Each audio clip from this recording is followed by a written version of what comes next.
कायनात क्या है, कितनी वसी है, नीज ये कब और कैसे वजूद में आई। बिग बैंग क्या है, ये कब, कहाँ और कैसे वकूअ पजीर हुआ। ये कहकशाएं, सितारे और सयारे कैसे बने। ये और इन जैसे लातादाद सवालात ने हजारों बरसों का सफर तय किया है। हम किस्तवार सीरीज कायनात के नाम से शुरू कर रहे हैं, जिसमें हर किस्त में एक मुकम्मल मौजू का अहाता किया जाएगा। हमारी आज की किस्त का मौजू है सिंगुलैरिटी। ये हमारी बदकिस्मती है कि हम साइंस और टेक्नोलॉजी में बाकी दुनिया से बहुत पीछे हैं।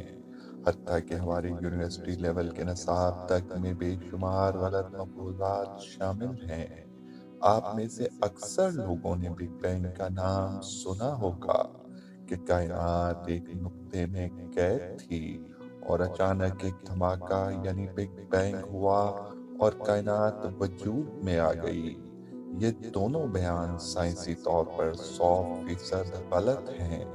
ना तो कायनात किसी नुक्ते में कैद थी और न ही बिग बैंग कोई धमाका था। बरतानिया के नामवर माहिर फल्कियात और अदीब सर फ्रेड होयल ने 28 मार्च 1949 को बीबीसी पर अपने प्रोग्राम के दौरान अज़राहे तफन्नुन लिमात्र थ्योरी को बिग बैंग का नाम दे दिया, जो जुबान सरेआम हो गया। और इससे ये अमूमी गलतफहमी फैली कि कायनात किसी धमाके के नतीजे में वजूद में आई है। लिमात्री थ्योरी या बिग बैंग के बारे में जानने से कबल इस बात की वजाहत जरूरी है कि क्या वाकई कायनात किसी नुक्ते या जर्रे में कैद थी, जिसे सिंगुलैरिटी कहा जाता है, या फिर वाकई सिंगुलैरिटी वो मकाम या नुक्ता था जहां कायनात का तमाम मादा या तमाम तवानाई मरकूज थी और इस मकाम पर मादा और तवानाई की कसाफत लामुतनाही यानी इनफिनाइट थी। ये एक अमूमी गलत फहमी है कि बिग बैंग के वक्त कायनात किसी जर्रे में मुकीम थी। सिंगुलैरिटी को जर्रे या नुक्ते से तशबीह देना या ये कहना कि बिग बैंग के वक्त सारा मादा एक नुक्ते में कैद था साइंसी तौर पर गलत है। यह सिर्फ समझाने के लिए कहा जाता है कि कायनात एक नुक्ते से शुरू हुई, जबकि दरहकीकत नुक्ते की भी कमियत और हुजम होता है, जो कि मादे के ख्वास हैं और मादा बिग बैंग के बाद पैदा हुआ। सिंगुलैरिटी किसी नुक्ते या जगह का नाम नहीं है, न ही ये कोई फिजिकल चीज है। सिंगुलैरिटी समझने से पहले ये वजाहत जरूरी है कि बिग बैंग एक रियाजियाती मॉडल है, और जब रियाजी के फार्मूले किसी चीज की तबई खसूसियत की मिकदार मालूम करने के लिए इस्तेमाल किए जाते हैं, यानी जब फिजिक्स के नजरियात को रियाजी के फार्मूलों की शक्ल में लिखा जाता है और इस फॉर्मूले का जवाब इनफिनाइट आता है, तो इसका ये मतलब हरगिज नहीं होता कि इस तबई खसूसियत की मिकदार इनफिनाइट या लामुतनाही हो गई है।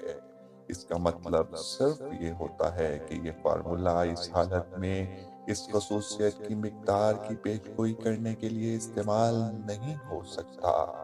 जब हम ये कहते हैं कि कायनात का आगाज सिंगुलैरिटी से हुआ, तो दरअसल हम इस बात का एतराफ कर रहे होते हैं कि जिस रियाजियाती मॉडल से हम कायनात में मादा की मिकदार, कसाफत या काबिल मुशाहिदा कायनात की जिसामत की पेशगोई करते हैं, वो मॉडल कायनात के ऐन आगाज के वक्त दुरुस्त जवाब नहीं देता। गोया सिंगुलैरिटी कोई तबई चीज नहीं है, बल्कि सिर्फ इस बात की तरफ इशारा है कि हमें कायनात से मुताल्लिक अपने मॉडल्स को मजीद बेहतर बनाने की ज़रूरत है। इस बात को हम ऐसे भी समझ सकते हैं कि सिंगुलैरिटी का ताल्लुक रियाजी से है, और ये रियाजी मॉडल की खामी को कहा जाता है।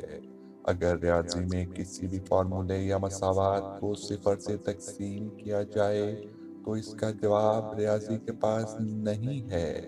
اس لیے اس حالت میں جواب کو انفینٹی یا لامحدودیت کہا جاتا ہے۔ نظریہ اضافیت کی روح سے کائنات کو ظاہر کرنے والے فزکس کے فارمولے میں اس طرح کی کوئی چیز صفر سے تقسیم ہو رہی ہو تو جواب انفینائٹ آتا ہے۔ اسی حالت کو سنگولیرٹی کہا جاتا ہے، یعنی کائنات کی تشکیل سنگولیرٹی سے نہیں ہوئی، نہ ہی سنگولیرٹی کا کائنات کی تشکیل میں کوئی کردار یا تعلق ہے، اور نہ ہی یہ کسی نقطے یا ذرے کا نام ہے۔ سنگولیرٹی دراصل نہ صرف ہمارے ریاضیاتی ماڈل کی خامی کا نام ہے، بلکہ ہمارے تمام تر ماڈلز بگ بینگ کے لمحے کی وضاحت سے قاصر ہیں۔